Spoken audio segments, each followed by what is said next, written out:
What's up everybody, welcome to John's Daily Hustle. So in this video I'm going to tell you guys how to start a lawn care business. We're going to specifically talk about should you focus on commercial or residential properties and what are the benefits, pros and cons of each. So if you're new, I have a playlist you can click right here. It has a bunch of videos on how to start a lawn care business, and it also relates to other businesses too. So you can check them out if you're interested to learn how to start a business. Also, if you're new, I'm not an expert on any of this. This is just the experience that I've learned over the year of doing lawn care full time, and I've done several commercial properties, a couple of them being quite big, and one of them being a very large apartment complex that I'm going to consider commercial as well. So let's talk about pros and cons of doing commercial and residential.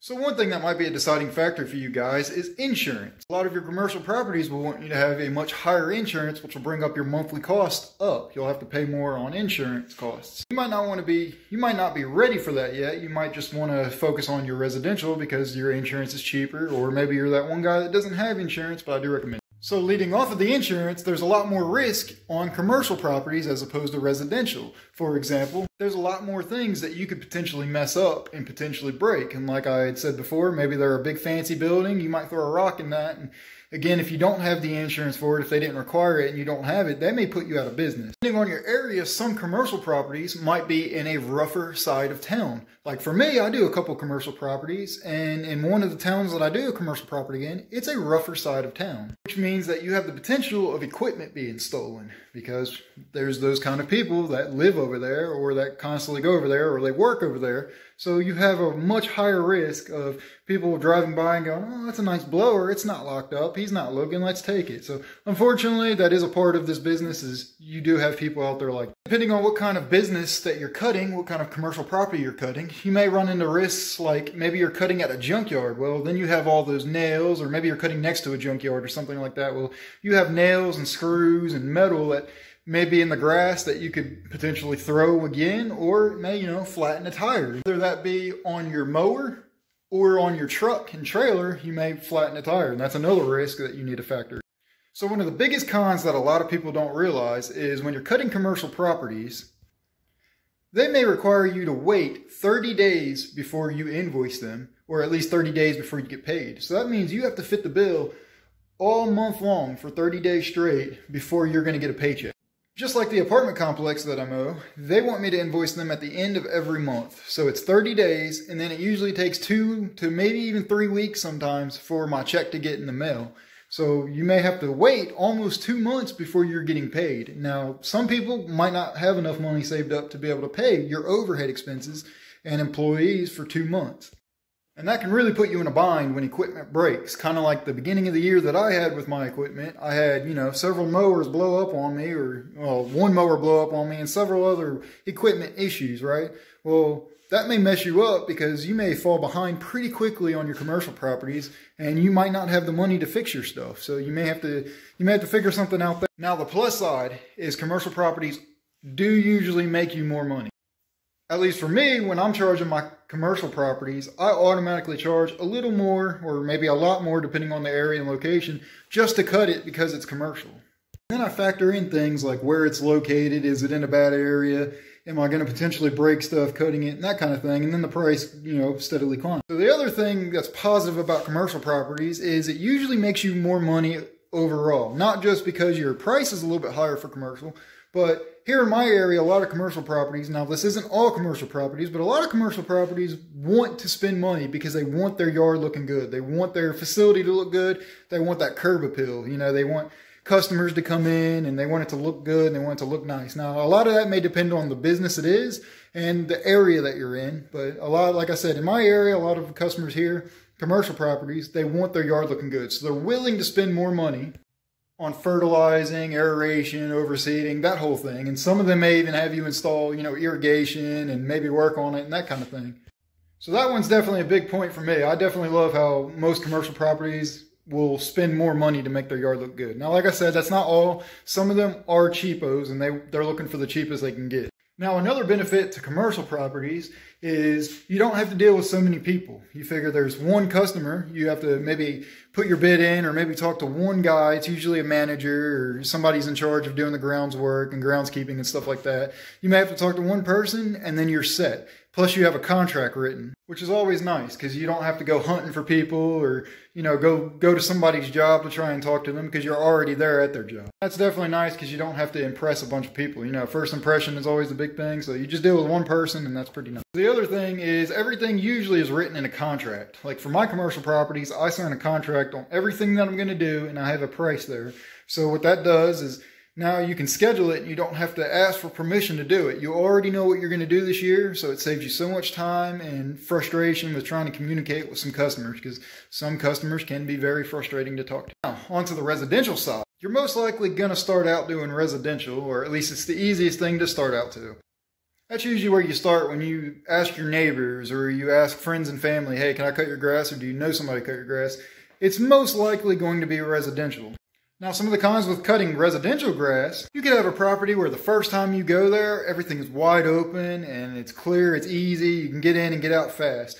But then they start adding stuff like a garden, a raised garden bed, a trampoline, a pool, and now you have more stuff to weed eat around and trim around and mow around, and that takes more time, and then you have to talk to the customer, hey, it takes more time, I have to charge more, and then that could end in an argument, or it can end several ways, or maybe the customer's understanding. But in my opinion, if they argue with you on that, you need to drop them because they're not the customer you want. The other big thing about residential is customers have dogs or animals or pets or some kids that all might leave messes in the backyard, if you know what I mean.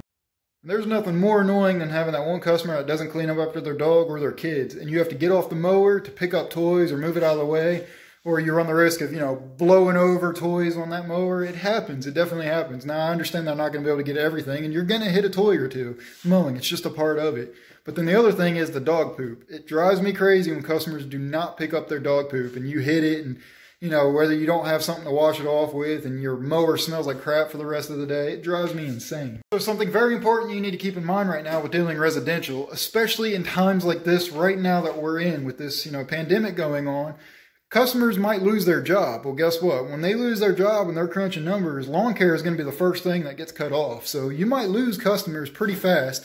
Or I should say, in my opinion, you'll lose residential customers faster than you'll lose your commercial customers. Because like I said, most commercial customers are already locked into a contract. Now, that's not completely guaranteed on either of what I just said, but that's usually, in my case, from my experience, what I've seen, that's usually what it is. Residentials, you're going to lose faster. Commercials, you might not lose at all unless you just absolutely suck. Now, some of the positives with mowing residential is the big one is route density. So you may get a whole neighborhood, say there's 100 houses, and you do 20 houses and they're all right next to each other. And if your equipment is efficient enough and you have the best setup, you can knock that out very fast, and that's very good profit. You're not having to drive to the rough side of town, and you're not having to get in your truck and drive at all because it's all right there.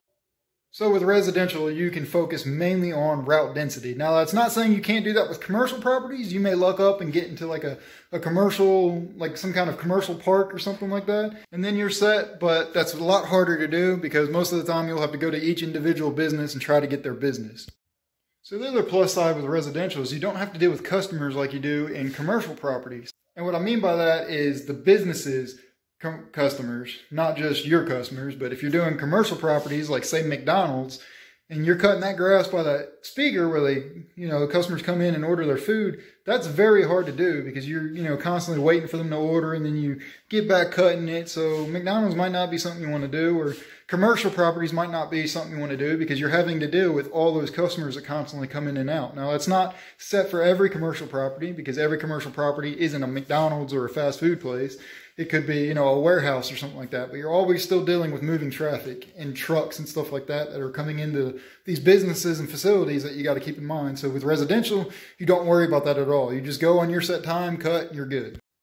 And lastly, one of the last benefits I can think of off the top of my head for mowing residential only properties is you don't necessarily need the biggest and fastest and best mower to cut residential. As commercial properties might be usually bigger, larger, longer, and you need a bigger mower, a faster mower, everything like that. Whereas residential, smaller, maybe it's a small backyard is all you're focusing on for most of your properties, and you just can use a small residential mower. Something like my 50-inch residential Quest X-Mark or even my Troy-Bilt that I got started with. That might be all you need to do to get started. And you could find all these, residential mowers, a dime a dozen all over the place. Or maybe even an entry-grade commercial. You don't necessarily need to go out and spend $10,000 when you can spend, maybe $2,500 on a mower like that and get it cut just as good with the same amount of time. So I think I noted everything, both pros and cons I can think of, again, like I said, off the top of my head for both residential and commercial mowing. Which one would you pick? So if I didn't say something that you thought of, please comment it below, like I always say, to where others can read it and see it, be like, oh, hey, he forgot that, but I see it. You know, I just want to help somebody. If you liked this video and you found it entertaining or knowledgeable or it helped you out at all, please give it a thumbs up and be sure to subscribe. As I said, every Saturday, I'm usually uploading a video on how to start a lawn care business, and it also relates to other businesses too, as well as I upload right now every Tuesday and Thursday, and now I'm doing a little bonus video Wednesday. So Tuesday, Wednesday, and Thursday, and Saturday are my upload videos. I can absolutely guarantee you, come hell or high water, Tuesday upload and Thursday upload usually will happen regardless. So be sure to subscribe. I have lots of content coming for you guys. I'm going to keep you guys entertained, and I'm going to try to keep this video series going because you guys seem to really take to it and really like it. So coming up with more. If you guys can think off the top of your head any other videos that I should make for this series on how to start a business, comment it below as well, because I need more help learning more videos that I can make. So I'm all for helping other people. If you guys don't mind helping me and come up with some other videos. So as always, thanks for watching. I'll see you guys in the next video, probably Tuesday.